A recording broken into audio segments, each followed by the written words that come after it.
What is going on, guys? This is obviously Jordan here, back again with another video. I've literally just woken up, still in my dressing gown. Probably still, actually no, it's pretty bright outside. It was dark like 5 minutes ago, but you know how British summers are. I'm feeling a bit ill, but today I was like, you know what? It's been a while since I recorded a video. Most of the videos you've seen in the last few weeks have been recorded like a while back. And I was like, you know what? Let me actually put out, some new content. And I was like, what can I put out? I was lying in bed thinking, what can I put out? And I'm like, you know what? It's literally, today's December the 8th. This whole year, that's how you know it's early. My alarm's going off after I've woken up.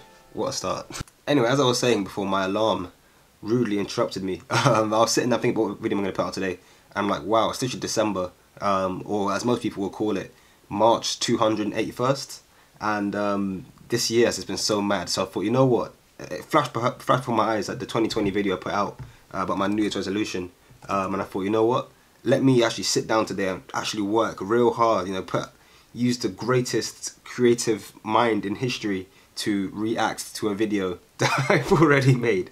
This is literally the pinnacle of like original content, where you sit down, put on some headphones and just commentate. So let's get it. What is going on, guys? This is obviously Jordan here, back again with another video, and we've made it. Literally 5 seconds into the video and I just realized my 100 subscriber plaque, which is literally right here.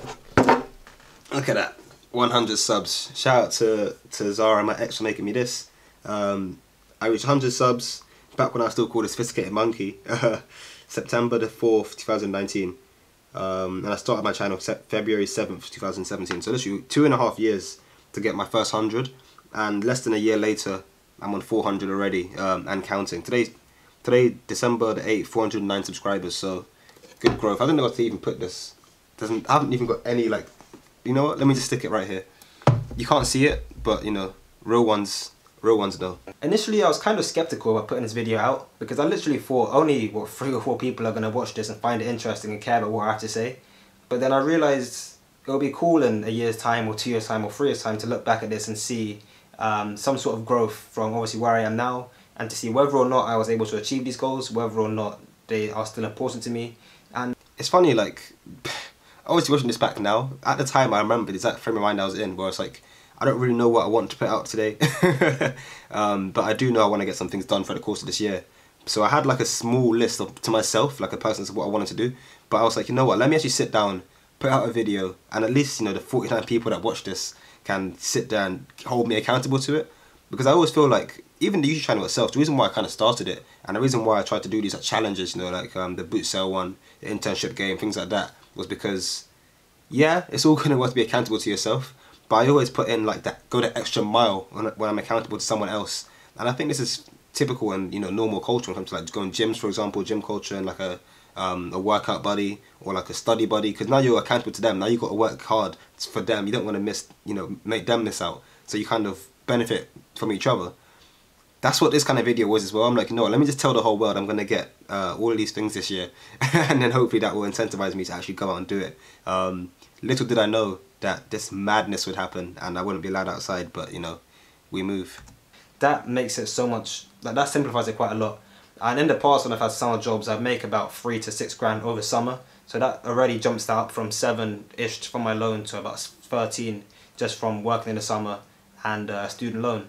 From eBay on the side, I probably make about 2 grand, and then from like jobs throughout the year, I make another grand, up to 2 grand or so. So as you can see, that quickly ramps up from 0 to about 17,000-ish, if you include all of the things, which most people wouldn't. That's such a mad thing to say, man. The thing is, I completely get I get it, like I know what I'm trying to say.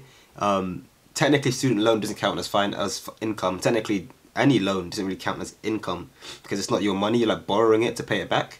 But at the same time, the student loan, my maintenance fee is used to pay for rent for this room, for example. It's used for, paying my phone bill, all the stuff that I pay for because I don't have a proper job at the moment. It's all being paid for by this. So it's mad for me to, obviously rent and bills count as an outcome because they're expenses. So since I'm paying for them through the loan, it makes sense for me to call that income. But that's such a mad thing to say. What's equally as ironic is like technically I actually did do that. Like I made, from the base level, I made like 7 grand, 7,500 from my student loan, and then I got another 12,500 from a loan that I took out. I took out a big loan to just pay for everything this year. So technically I did actually make 20 grand this year, even though that's all got to be paid back in the future, and future Jordan, or even like me right now, is sitting here like, damn it, I've got so much debt to pay off. But nah, that's crazy. Let's see what else goes into this video. Student loan in terms of income, if you're like, because it's not taxable, for example. But at the same time, as I said, if I'm going to include rent to study, I'm going to include the maintenance loan I get to pay that rent. So it would be nice to jump up my income to £20,000 a year. If I can make 20 grand between, you know, now and end of the year, that will basically solve all of my immediate problems. Like I won't have to worry about like rent and stuff and all the other. That's so funny that I said if I make 20 grand, that would solve all of my immediate problems. Wait, what are my immediate problems at the time? I have to worry about rent, okay. Rent and all the other things I'm going to talk about. Oh my gosh. Yeah, I mean, having 20 grand accessible to me is a better way to word it. Having that money didn't actually solve any of my problems. As you might be surprised to hear. To be fair, that's not strictly true. It did basically, like, the things I was worried about back then, like university aside, everything else I was worried about back then, I'm not worried about anymore. For example, like the bathroom in my house, which I think I talked about in this video as well. The bathroom was really, really bad, and I was like, you know what? That's why I took out the £12,000 loan, because I thought, while I can pay for everything myself, I'd much rather just take out money and like pay from a pool, have a separate pool for these big expenses. Like that was £4,800 I think for that wall, for the bathroom, sorry, and then another like £1,200 for the back garden. We put a fence up. I literally put half of that loan away just to do stuff for family, and the other half was like I'll pay off the loan over time, because it's a low interest rate. But it's like, yeah, I'm still super stressed out sitting here doing this video for you guys.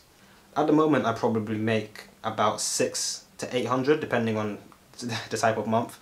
And this obviously isn't including my student loan and stuff like that, but I make about 500 from like just normal employment, and then from eBay I make between 0 and 300 depending on how many sales I make that month. So it does quickly ramp up, and again, it's more or less about like that eBay thing is obviously very performance based. If I perform well that month and I get loads of things, I sell loads of things, then I make more money. I hear what I'm saying. I hear what I'm saying. Obviously, just then December or Christmas, no one's really, don't know, boot sales. People aren't really buying miscellaneous bits. The only thing is I didn't actually. I'm talking about how eBay's performance based, but it's like eBay this year was pretty slow. The first lockdown was decent because obviously everyone was like buying stuff online.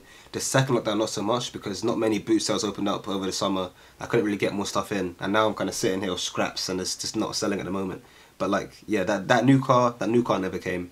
That holiday, when did I go on holiday? It wasn't this year. Okay, it would have been last year, because obviously this year was you couldn't go anywhere. But yeah, Singapore and Bali last year was pretty fun.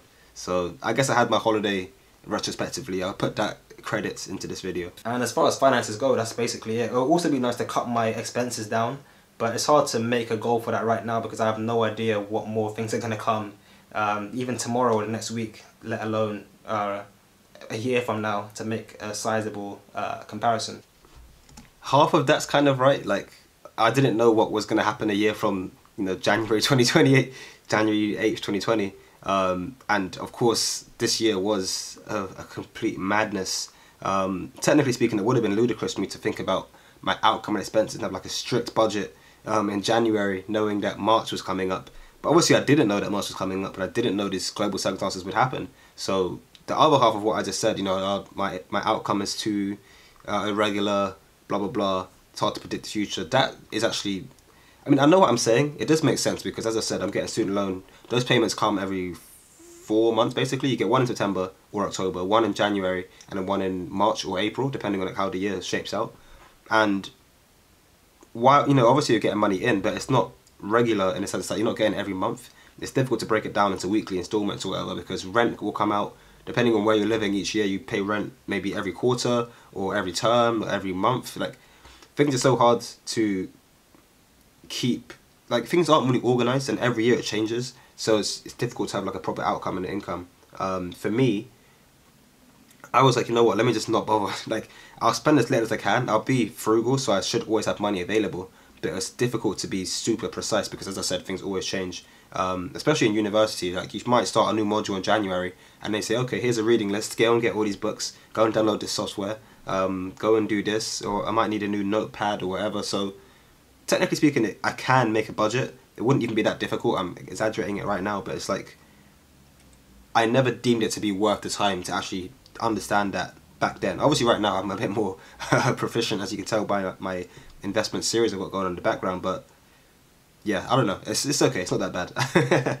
It's just about, I guess, being organised, and as long as you're, for me, like, obviously I'm talking too much about myself in the past, as long as you're in control of what you're doing, you know where you should be or how much money you should have, that's fine. It's not necessary to be like, you know exactly how much money is going in and out at every given moment. As long as you know, like, at the end of each month you've got this much to spend, and you can meet, obviously you can meet all your expenses and your bills and stuff.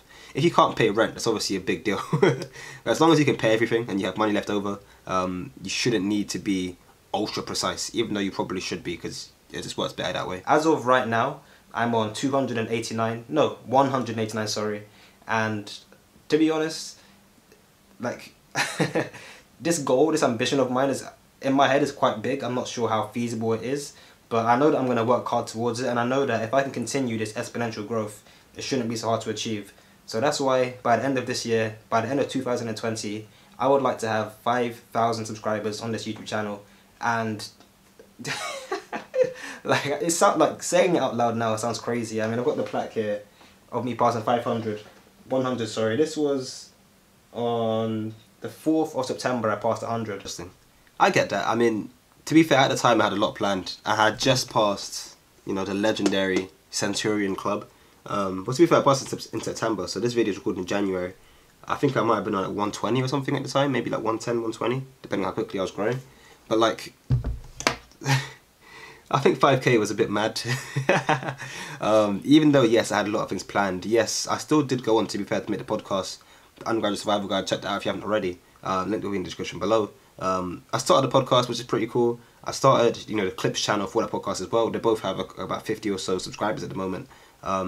Which, if I talk about cumulative total subscribers, I'm on like 500 right now.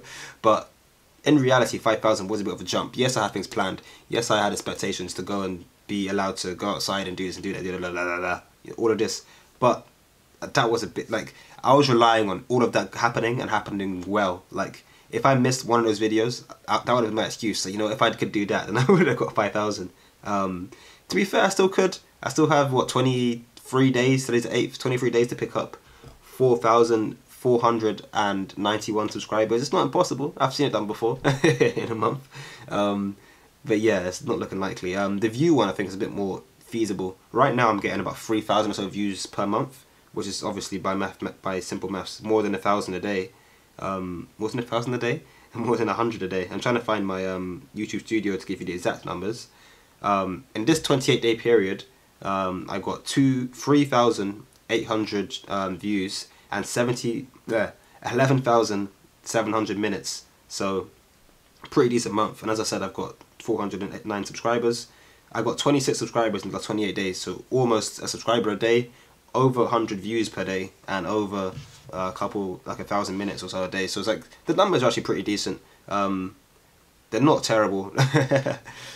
Surprisingly, as I talked about in my previous video that I put out, how much money I made from 40,000 views, even though the numbers are good, they're not far better than they were at the beginning of the year, which goes to show that I haven't really grown as much. I mean, it's kind of, it increased when I put out, you know, certain videos that get more views. For example, what's the most recent video I put out that got a lot of views? I guess like the Morgan Stanley one, the internship game, episode 5, I think, did pretty well. And that kind of elevated the channel entirely, like everything kind of went up, but then it kind of stayed at that up level. It's not been up.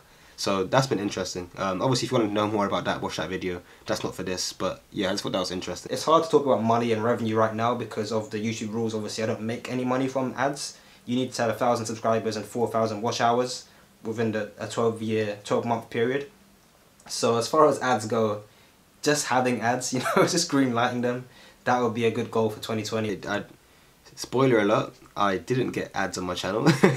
Actually, that's not true. Technically, I did, because YouTube changed their rules, allowing them to put ads on any video. And if you're not a partner, you still get ads, but you still get paid for it. So shout out to YouTube for that, for changing the experience just for themselves. I don't really care. Obviously I don't get paid from ads still. I talked about how much money I made in that video as well that I mentioned previously, so check that out if you want to. But yeah, I didn't get any ads. To be fair, so far as I've been reacting to this, I haven't actually made any new resolutions. And I think what would be cool this year is if I actually do go on to make, you know, those 5,000 subs, those 8,000, 10,000 views per month or whatever. I don't think it's impossible. In fact, I think it's probably going to be harder this year than I thought it was going to be earlier last year. But yeah, actually, you know what? Let me not set the same goal twice. That's pathetic. This year I'm getting 10,000 subscribers. This year I'm getting my bronze. You know, is it bronze or is it silver? I think it's a silver play button. That's what I'm getting this year. You know, I put that on wax. Yeah. Shout out to everyone that saw this now and then sees me in 12 months with the plaque in my hand. So that's going to be interesting. What else? Well, I should have taken notes of what I've been talking about so far in this video. I think the income thing, I don't really care about income this year. Like, as long as I know I said earlier that I didn't solve my problems, but to some degree it's solved all my financial problems, and a lot of my other social issues, whatever, came from those financial issues. So things are a lot easier here. Yeah, I'm still stressed as you expect a human to be, but I'm not like as problematic or whatever as before. So I'm not really concerned about, yeah, I want to make 40 grand this year. That's not the plan. It's like, I just want to maintain this level of financial stability. I'm paying like £345 a month in rent this year, which is really, really low. So I shouldn't have any issues. And I'm pretty good at saving. I obviously invest in the background. I've got things going on, so I shouldn't really have any issues this year. I'm not going to bother set goals for that. But YouTube for sure. Let me get that plaque. Everything else I'll see. You know, views, watch time, whatever. I'll see about that. Revenue, I'll see how that goes. But that's all I want this year, the plaque. Because this one, I love this one. But now I want to. No, I just want to. I want 4 plaques next to me because of the other 3 channels, of course. The other 2 channels, sorry. The most, probably, as I said, the most substantial goal of mine would be the academic ones. Right now I'm probably averaging, well, not even probably, because my last year was capped at 40% based on my having to resit it. I'm averaging, of course, 40%. That's what I was allowed to get. Since the start of second year, I've got a 2-1 in most of my assignments. I've got a low first in one of them, and I got a third class in another one. So I'm averaging, I want to say, like a 2-2. I'm happy that I put this in, even though it came 11 minutes into the video. But yes, my degree is important. I do want to get an education here. Sadly, if you watched my video earlier this year about how I failed second year, spoiler alert, my exams didn't go too well. Actually, these ones, these January exams actually did go well. It's the summer that let me down because of the global circumstance. I had to do my exams online. I had to do them at home with 4 kids running about. Wasn't a great experience. No surprise really that I failed given what I had to go through at the time. I would have much preferred to do it in Bristol, to be fair, but I had nowhere to live in August when I did my resit exams in the summer, so that was a bit peak. It's a bit unfortunate. I don't really care too much. I'm still here. It's nice to have a year of less intense work, and obviously I'm going to prepare myself well for third year and fourth year and just get out of it. But yeah, it didn't go too well. Technically speaking, I'm on 58%, so I very much can still get a 2-1 in second year. However, because I'm retaking, 2 of my modules are capped at 40, as in 40% is a third and you need 60% to get a 2-1. So it makes sense. It's like a deterrent, so you can't just like resit and get higher grades. But and plus you would have had next year to know the content. But whatever. So it's annoying. But I'm capped at 40, so I can't get a 2-1 this year. Although I can get a 2-2. Actually, I need to get a 2-2. So if I don't get 50% on average, I think I have to redo. Well, I think I can't do the masters for this course. So one of my modules, thermofluids, which is technically thermodynamics, but they just changed the name this year, made it a bit more difficult. So thermodynamics is what I need to do, and if I get that, one's not capped, so I need to do very well in that to maybe still be able to get a 2-1. I don't think I can, but we'll see how things go. Otherwise, yeah, keep an eye out for internship game. Check out the undergraduate survival guide again. Shout out number 2 of this video, and yeah, we'll see where the year goes. Obviously, proper fans of the channel will have been watching the internship game series, and you'll know that I'm currently running towards getting an internship, both a summer and what's it called? Not a spring. That's the word. So I'm going for a spring role, which is obviously in April, and a summer role, which would be a whole internship. And that is, I guess, it's kind of a cop-out answer. The internship game. That's actually funny how a guy messaged me not yesterday, it was a couple of days ago on LinkedIn. He's like, yo man, I saw your video, the internship game, blah blah blah, can you help me with assessment centres?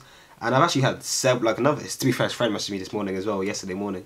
But even throughout since I put that video out, when I started that series, as I said, I only put it out so I'm like, you know what, if I'm accountable and you know people, if I start this series where every month or every week I update people on my internships, now I actually have to apply to internships. I actually have to get it done and take it seriously. And then who knew, I ended up getting an internship at Bank of America, which is crazy. Shout out to me, pat on the back. I got assessment centre of Morgan Stanley, of course, one of my most viewed videos on the channel. I got quite a few assessment centres, to be fair. And the biggest thing, something that I'm most proud of from that series, you know, aside from completing it and the views and blah blah blah subscribers, and like just helping people. And I know I've helped people because, as I said, they've messaged me, they've reached out, they said, can you help me with this? So I've done several phone calls, most of it was Zoom calls, to be fair, but like several calls, spoken to a lot of people, I've helped a lot of people. A lot of them say, you know, because of your help I ended up getting an assessment of my own. Because of your help I ended up getting an apprenticeship, an internship, the this, the that, the that. I'm like, wow, man, it's crazy. Like, I'd never expected to have such a wide-reaching impact. And even then, I've only helped, you know, people that I know the people, like, probably like 10, 20 people max. I can't imagine what it's like to be like Gary Vee or something, where you just know all these guys in your comments, like, oh, you changed my life. Like, that's some crazy, crazy stuff, man. Hopefully one day I'll be able to actually have a proper wide-reaching impact on more people. Either way, if I can help just one person, this is all worth it. But man, feels good, man. I'm happy I did it. The last thing, I guess, for academics would be to expand my engineering network. A lot of my friends, as I mentioned in the internship game series, a lot of my friends are very finance focused. A lot of my links are very financial, you know, economics, bankers and stuff. It will be nice to meet more engineers and to find out more about what it's like to work in engineering. That way I can, you know, step closer and closer towards where I want to be in the long run, which is, of course, an engineer. That didn't go too well. Engineering network. Okay, yes, I'm talking about. I did do this thing called JEEP, the Graduate Engineering Employment. No, oh my gosh, I forgot what JEEP stands for. It's by SEO. It's a great event, very very good event. I took a lot from it, and I talked about it in internship game last year. I think it was episode 7, entering the end game instead of end game. But yeah, that was cool. I did meet some engineers. You know, I've talked to more people who study engineering now than I did before.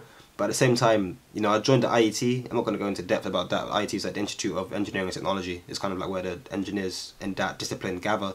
But it's very difficult, man. Like a lot of these people want to do things that I don't really want to do. Like I like the tech side of engineering. I like what Tesla are doing. I like what, you know, big tech, Apple, Google, blah blah blah, Facebook are doing. I'm not too caught up on manufacturing. I'm not too caught up on nuclear power or only these individual facets of engineering. And all the people I've met just seem to be doing this one thing. It's like, oh yeah, I really like nuclear, or oh yeah, I really like some of them even just like they're super into finance, or they really like manufacturing and production. It's like, if I had to work in a factory, I wouldn't mind doing the design stuff, more like design engineering. But man, yeah, that's great. I didn't do that very well this year. I'll try again. I'll try again this year. Don't watch. I also want to do lots of things on the side. For example, the main thing, as I touched on very very briefly earlier, is I want to get a new car. Of course, that's going to cost money. But it's something that, my current car is a 1 litre, I've driven it into the ground, and I literally, a week ago, I went to Toyota in Oxford to try and buy a new car, and I was so, like, fingers crossed, I was so happy. I was like, I'm finally getting it, I'm finally stepping up from an iGo to an iGo. But it's yeah, a newer car, less miles, just better, more easy to travel to where I need to go, and hopefully, ideally, won't break down in the next month or so. That I think is about the max I can get out of my current car. And I applied for finance because I wanted to stretch my income. I wanted to stretch out my spending instead of putting it all down at once, and I was rejected, sadly enough. So I can technically afford to buy a new car outright right now, but I'd rather, you know, put down £100 a month for the next 4 years than put down £4 right now.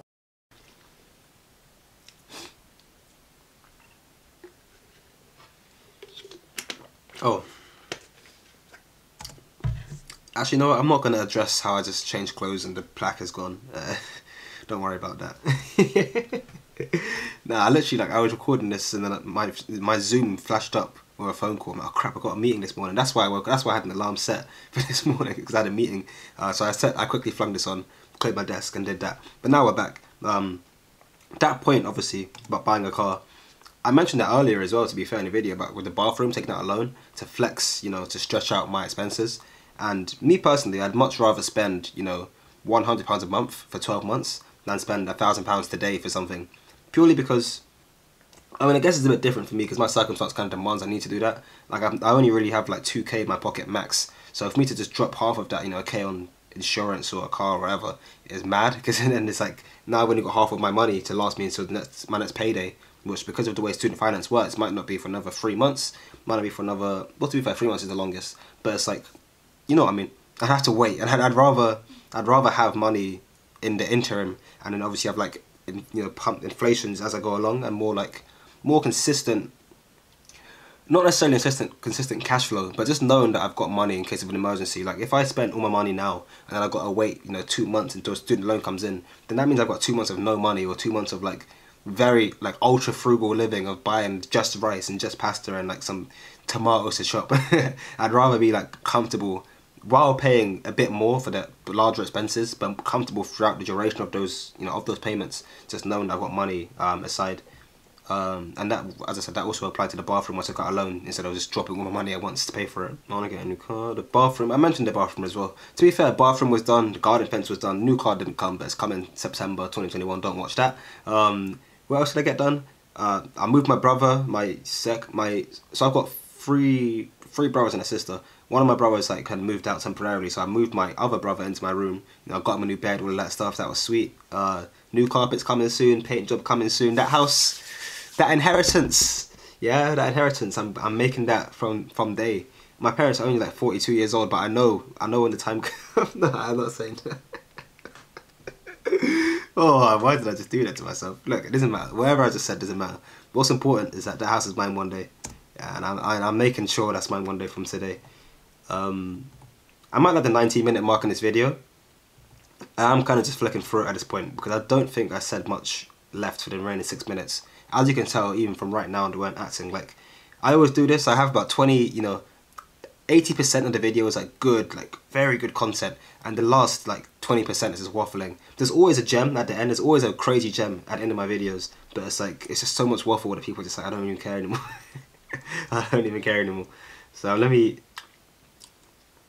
if I can do these 3 things, yeah, get a 2-1, fix this, money, blah, blah, blah. Yeah, so I think at this point I am kind of just summarising. I'm talking about some smaller goals, like starting a podcast, going out more, saying yes to more things, etc, etc.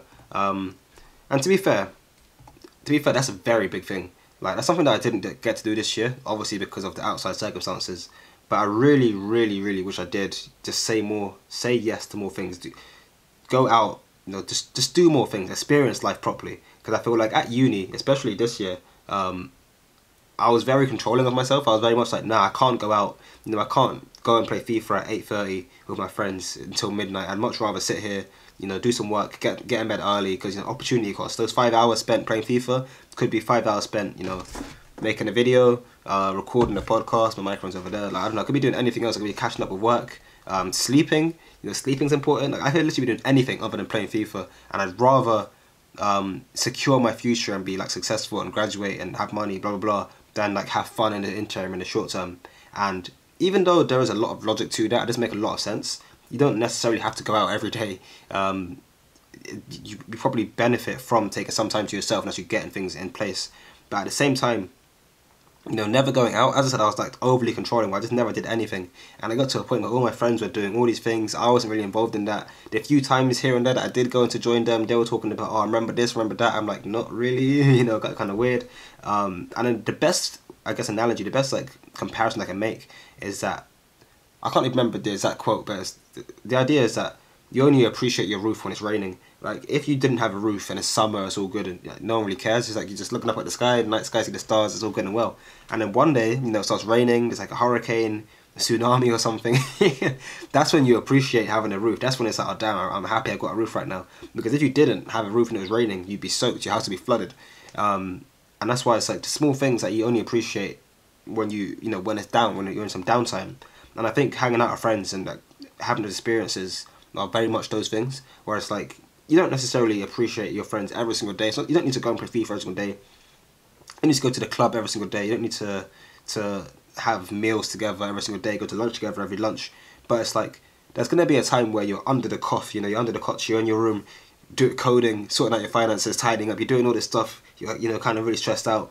that's when you sit down and appreciate, like, damn, I wish I could play FIFA right now with my boys, or damn, I wish I was at the gym, you know, I wish I was going for a jog. Like, that's when you appreciate not having what you want, especially this year as well.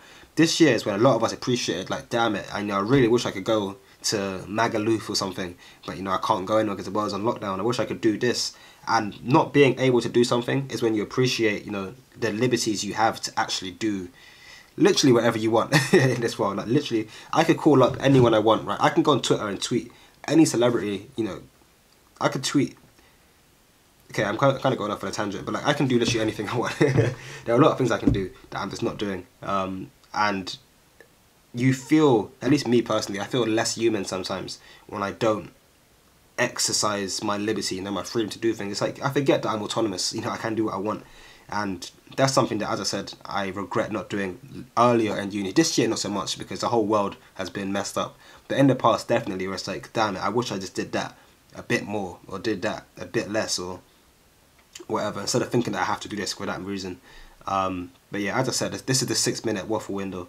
So if you're still here, shout out to you lot for watching to the end of the video. That's basically it.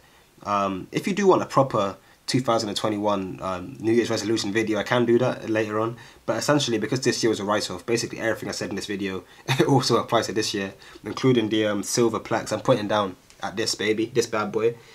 Yeah, 3 more on the way, 3 more plaques on the way. But yeah, basically everything still applies. Nothing. I didn't do anything this year. I mean, to be fair, I did a few things actually. I've got a list here. I think I ticked a couple of things. I made okay, basically a grand a month, 20k a year this year because of the loans. If you include that, I don't have 5k subs. I don't have 10k monthly views. I didn't get ads, obviously. 2-1 average, kinda outstanding. I got the internship. The new car didn't come, but for good reason. Like, it's not that I couldn't have done it. It's I just didn't. I didn't go out for it. The bathroom I got, the fence I got, which wasn't even mentioned. The 2 going out twice a week, or every 2 weeks, didn't happen. But the world, man, the world. So I don't know. It's cool. It's all good. This year, I'm happy that I did watch this back and that I am reacting to it, because it reminded me that even though the year was a bit mad, it wasn't like a complete write-off. Like, I'm still satisfied with what I achieved given the circumstance. So I am happy that I recorded this. And I feel a lot better now looking back, like, oh, so I only really wanted to get a 2-1, okay. I wasn't asking for too much. And I appreciate now that, as I said, I put the work in when it was necessary, and I was able to achieve enough of what I wanted to for me to look back and say, you know, I did a good job, pat on the back. Obviously, it would be great to do more, but yeah, we move. We move, man. So with all that said, that's the end of the video. Thanks again for watching. Hope you guys have enjoyed it. If you have any questions, anything, don't forget, again, reach out to me on Instagram, Twitter, or even LinkedIn. I'm getting quite a lot nowadays. Reach out to me. It's all good. I'm always here. I'm always all ears. For as long as I can reply to everyone, I will reply to everyone. So that's hopefully reassuring. Again, for the final time in this video, check out the Undergraduate Survival Guide. That's my podcast. It's doing very, very well at the moment. I have a lot of interesting guests talking about their student experience, entrepreneurial experience, apprenticeships. So it's everything around young professionalism, undergraduatism, postgraduatism, all of that. And yeah, let me change that. I'll just get in the shower, man.